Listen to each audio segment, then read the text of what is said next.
will. Oh. I can make another. Okay. All right, class. So today we are learning stage basics, okay?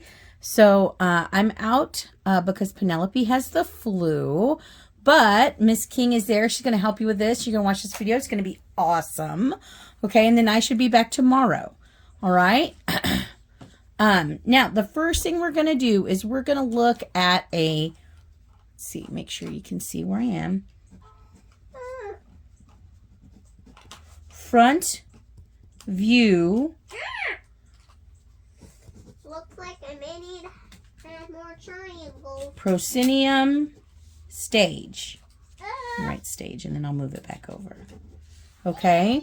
Now, a proscenium stage is the kind of stage that we have at Crown Over. I almost said my old school. This is the kind of stage that we have at our school. So what you're going to do is you are going to get out some paper and you are going to draw these pictures as best you can. Remember, it's only as best you can, and you're going to label them.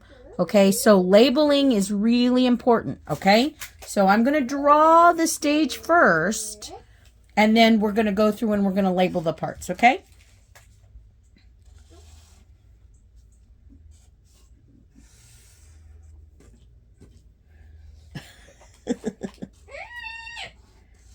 This diamond's very fragile. Oh, it is? Uh-huh. Why is it so fragile? Can you open it and see the surprise? In a little bit. I'm making a video for my students. She's gonna be so surprised of what's in here. Mama, guess what's in here? What is in there, baby? You gotta guess. Well, what did Mommy say? What are you doing? What am I doing? I don't know. What did Mommy tell you she was going to do?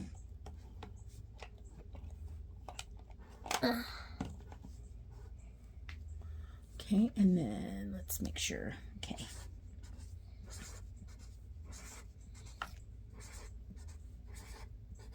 Okay, now, here's our first picture. Now, obviously, you may not be able to, Mama, don't do that. You may not be able to draw this picture exactly the way that I have drawn it. And that's okay, because I've been drawing this picture for 16 years. Okay, so the first thing that we're going to do is we're going to label this right here. Now, like I said, this is the kind of stage that we have at Crown Over. This thing right here is the part of the stage that frames it. It's called the proscenium arch. I'm going to say that again, proscenium arch, and then I'm going to write it out. Okay?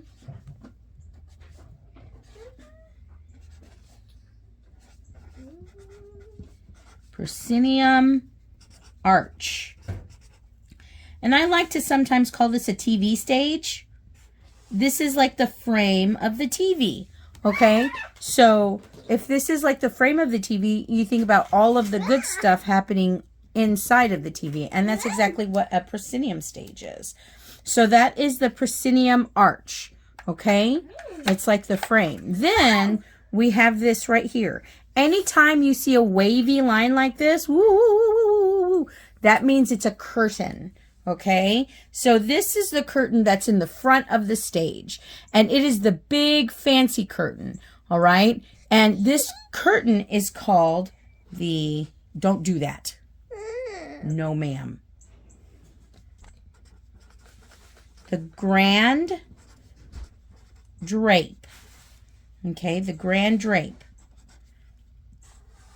And it's called the grand drape because a drape is another name for curtain, and grand means fancy. It's the big fancy curtain. Now, a lot of the time, this curtain will be like a different color. Like ours is maroon. I know the one they have at Strickland is green. The one they have at McMath is blue. So a lot of the times you see in like pictures and stuff, this curtain will be red. It's what separates the two parts of the stage. Okay, now we've got this thing right here. this right here is the very, very back wall of the theater. This is called the back wall. I already know that. Okay. Now, see this dotted line right here? This dotted line represents an imaginary line, just like you see in math class. Anytime you see a dotted line in math class, you know it's an imaginary line. This imaginary line here goes from one end of the proscenium arch to the other end of the proscenium arch.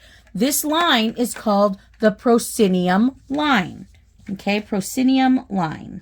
Proscenium line. Mm-hmm. But that's a rip line, okay? Okay. You can just call it a dotted line, but it's actually a ripped line. All right. So we've got the proscenium arch. Now the proscenium arch has an important job. It separates the two parts of the stage floor. I've kind of already alluded to that. Let's see, I'm trying to find a good color that will show up on the screen paper here.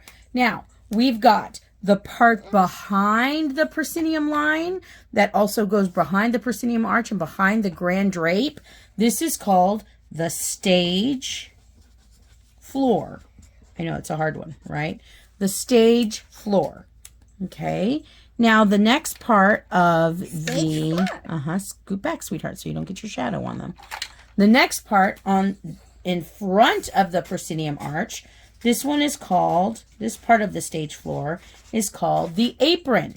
Now, I don't know why it's called an apron. I'm thinking maybe it's called an apron because it like sits on the front part of the stage, like you kind of wear an apron when you're cooking. I don't know, maybe. Let's go with it.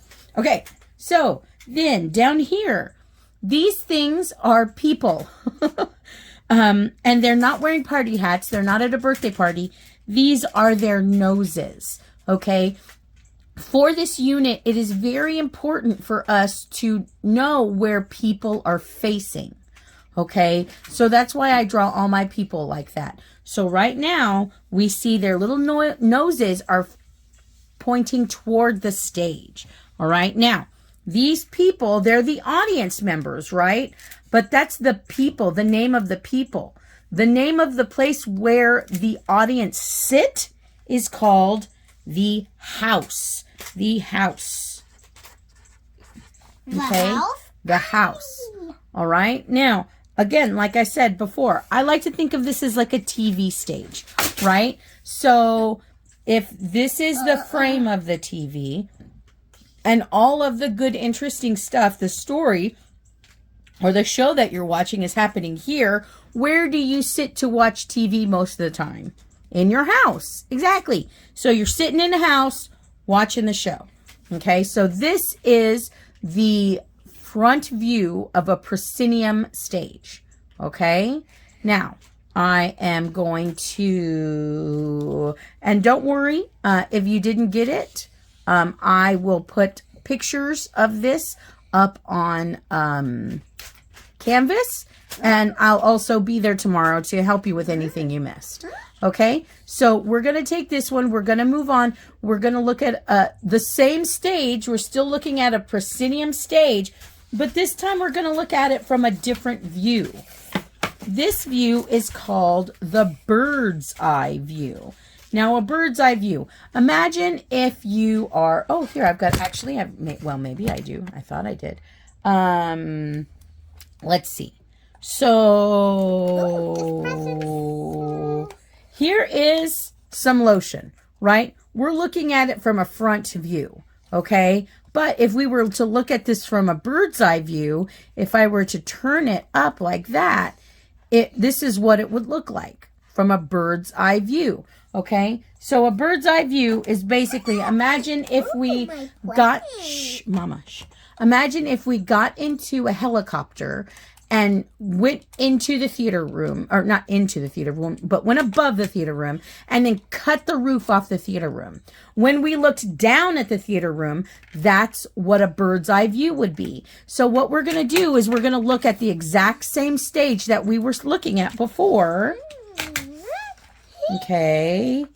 This proscenium stage, and we're going to look at it from the top. Okay. So the first thing I'm going to do is I'm going to write the name of the stage on top. Very important, so you know what you're studying when it comes to study for the test. So this is a Proscenium Stage, and this is from a bird's eye view. A bird's eye view. And I will shorten that to a bev. Okay? A bev. Okay? Do you need her, Daddy? Do you want a hot dog or do you want an Italian sausage? So, I'm going to draw the stage, okay? And you draw it in your notes as well. All right? So, the line here, make sure, yep, I'm all on camera.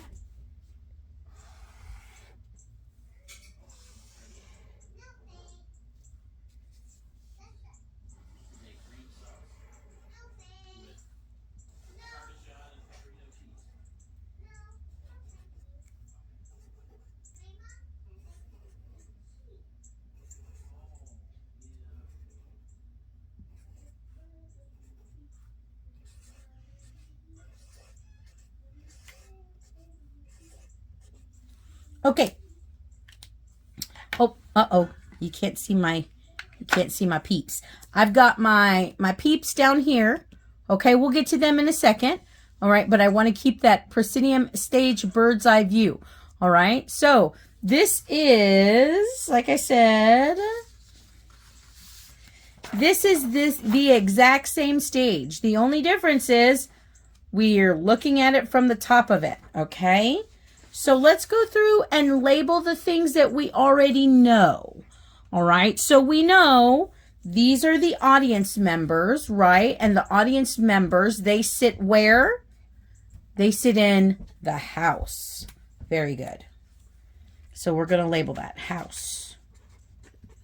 Okay, now, since we know this is the house, right? This right here, we know any wavy line is a curtain. This wavy line, I should have made it a different color here. I'll color it purple. This wavy line is the big fancy curtain in the front of the stage. And the big fancy curtain in the front of the stage is called the grand drape. Okay. All right, the grand drape. Now, the proscenium line and the proscenium arch follow the exact same line as the grand drape. But remember, we cut off the top, so we can't see the proscenium arch anymore. So we know that the proscenium line, here it is, dotted line. The proscenium line separates the two parts of the stage floor. Okay, so behind the proscenium line, behind the proscenium arch, this is called the stage floor. Okay, and then in front of the proscenium arch, this part right here is called the apron. Okay, very good. All right, now, so this is all the stuff that we'd already looked at. This is all the stuff that we'd already taken into account. Now, one more thing. So if this is the house, right, and this is the apron, and this is the stage floor, this is the very, very back wall of the theater. So what's that called? The very, very back wall?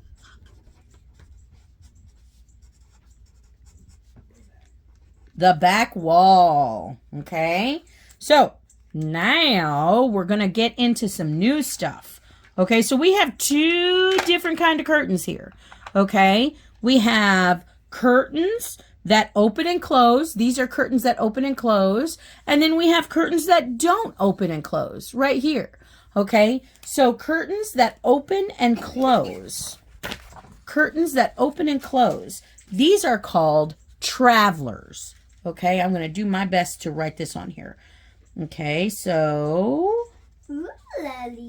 this one and this one. These curtains are called travelers. Thank you, travelers. I didn't have room for my S. Okay, and I'm going to write some definitions on the next page, okay, so that we can have that definition of traveler, because we need it. All right, so travelers. Travelers are... Whoa. Travelers. Shh. Curtains on stage that can open and close. Okay? Travelers. Travelers are curtains. Shh. Travelers are curtains on stage that can open and close. Travelers. Okay. Now let's get back to our picture. Okay, and remember, anything, if I'm going too fast, anything that you need help with, I'll be able to help you with tomorrow, or just rewind it. All right, now let's talk about these curtains right here. These little baby curtains that don't move, okay? These curtains, I don't think that'll be dark enough to see. These curtains are called runners. Runners. Now, why the curtains that don't move are called runners, I don't know. The only thing that I can imagine is that runners, like, you know, sometimes you have, like, in your house, some houses have, like, the table that you eat at, like the actual kitchen table, and then there's like a fancy table, it's like the formal dining room.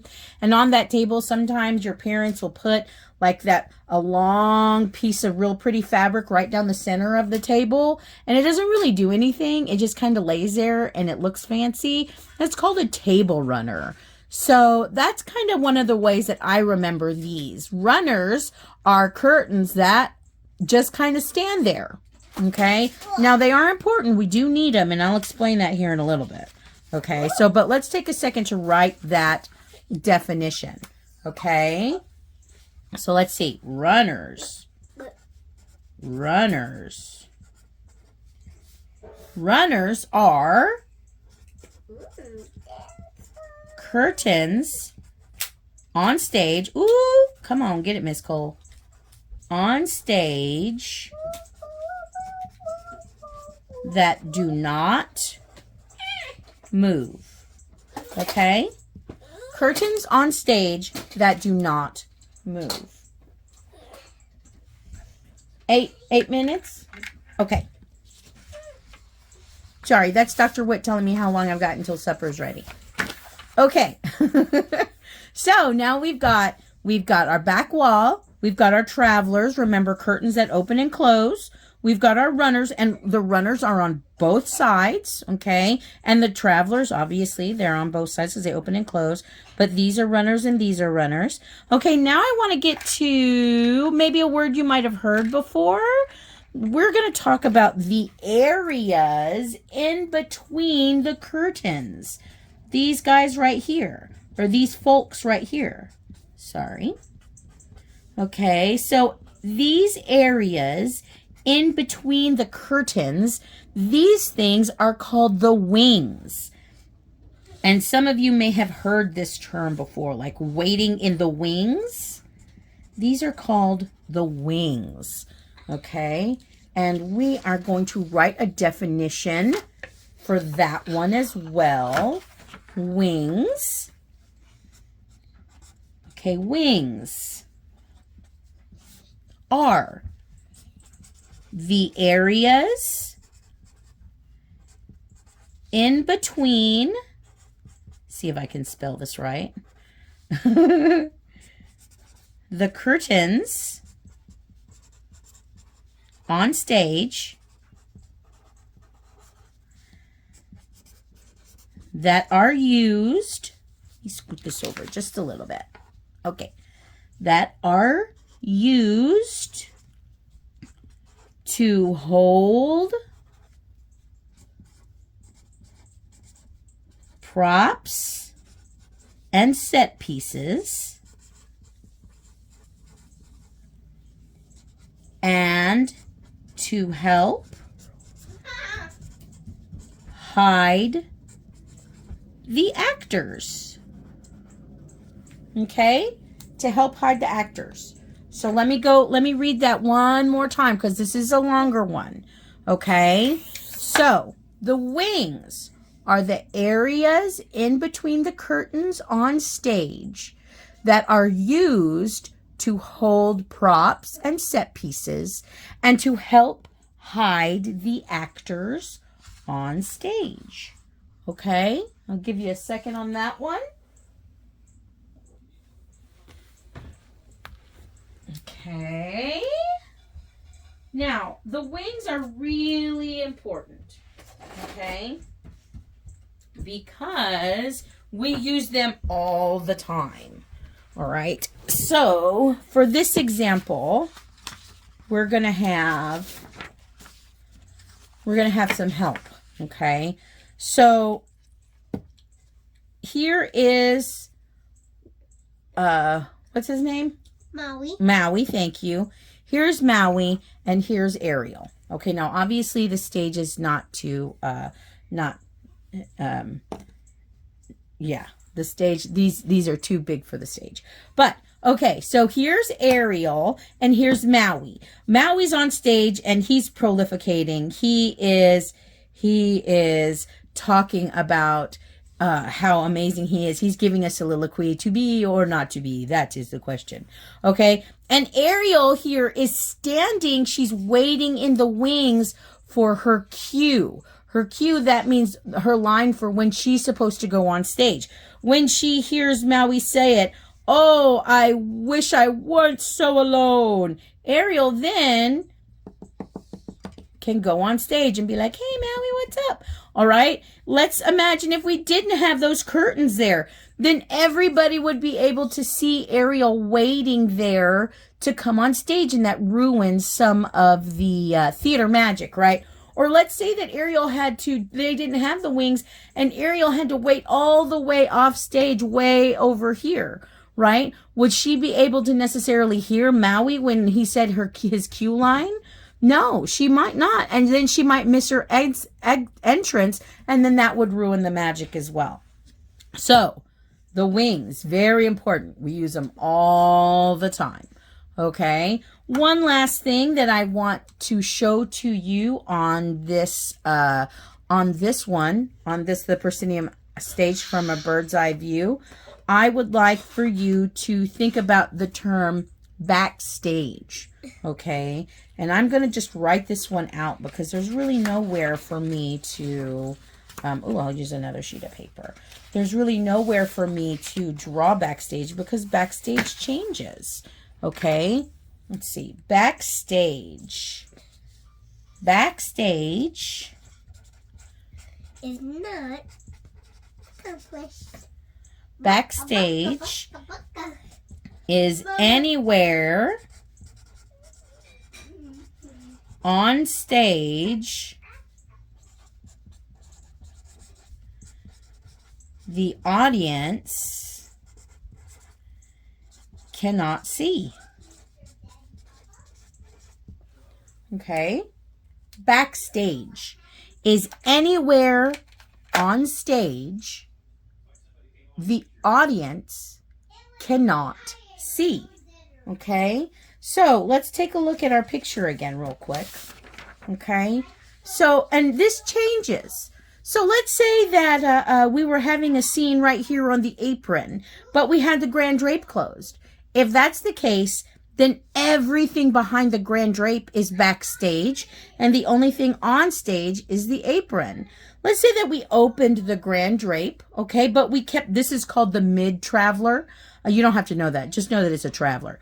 But we still had the mid-traveler closed, okay? So then we've got the scene with Ariel and Maui, and they're on stage there, okay? And everything behind here and over to the sides in the wings that the runners are hiding, all of that is considered backstage. Now, the reason this is good is because these two can be having their scene here, and then everybody else, all the technicians and everything, can be working backstage here to get a scene ready for the next scene. Maybe there's a big like musical number that's coming up next, and they've got to get like a town ready or something back there. That gives them the opportunity to do that. Okay, so again, backstage is anywhere on stage that the audience cannot see. Yeah, you can take those. So once again, I'm going to go over this real quickly. Okay, this is a proscenium stage. This stage and this stage, remember, are the exact same thing. We're just looking at it from two different views. Okay, so we've got, this is a bird's eye view. This is a bev. Okay, so we've got the back wall. We've got the travelers. Okay, we've got the runners, the curtains that don't move. We have the wings. Those are the areas in between all of the curtains. We've got the stage floor, and we know this is the stage floor because it comes behind the proscenium arch or the grand drape. You remember the grand drape is the big fancy curtain in the front of the stage. It's usually a different color. We have the apron here that sits in front of the grand drape. And then we have the house where the audience members sit. Okay, so I've got one more stage to go over with you. Okay, and then I love you, Mama. I love you too, sweetheart. This is a different kind of stage, and the next two stages that we go over we're just going to look at them from a bev, okay? But these have a bird's eye view. These two stages have two different names, and you need to know both the names, okay? So this stage that we're going to draw next, go on, eat dinner, Mama. This stage that we're going to do next, okay, is called a thrust stage.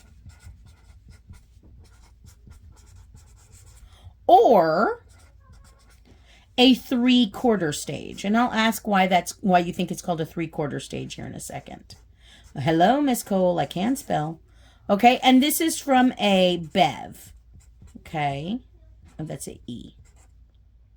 This is from a bird's eye view. All right, so I'm going to draw the stage here. Draw it in your notes.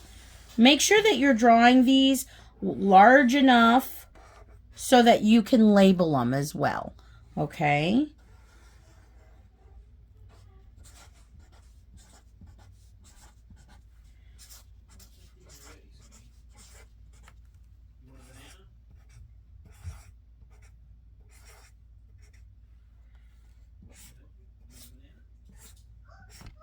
Okay, so this is what a thrust stage looks like. Okay, a 3/4 stage. All right, so number one thing, this is where the actors perform. So this is called the stage floor. Okay, now this is where the audience sit. So what are these things called? I'm going to assume somebody is thinking in their brain, the house, and you would be thinking correct. So on a thrust stage, ooh, that marker does not work. Let's throw that one away. On a thrust stage, we have more than one house. Okay, so we're going to label them all.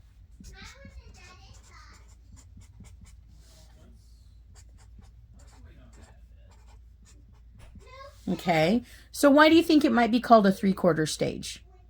Take a second to think about that. Now, you're all amazingly smart scholars, so I know all in your little brains, you're all thinking, I bet it's called a 3/4 stage because 3 of the 4 sides of this stage are covered by audience. And you would be right. Oh my goodness, you're so smart. That's why I like working with y'all. All right, so the last part of this stage that we have to label, that we have to know, are these little things right here. These little things are called VOMs. V-O-M-S. VOMs, okay? And these are entrances and exits that the actors use to get on stage or come off stage, okay? So we have a little actor here. And he's running on stage, right? He's going to use the VOM there to enter the stage. Okay? All right. Now, one more thing about this stage that I want to bring to your attention are the corners. Okay, the corners. This is going to be it's not like a vocabulary word, but it's something I do want you to write down. Okay, so we're going to go to our writing down list here. Maybe, kind of, almost, maybe. Maybe. Here it is. Okay, so this is just an interesting piece of information that's going to be on the test, so you should definitely write it down. Okay. The corners on a thrust. I just spelled thrust wrong. Sorry, guys. Thrust and arena stage are the most effective acting areas. Okay?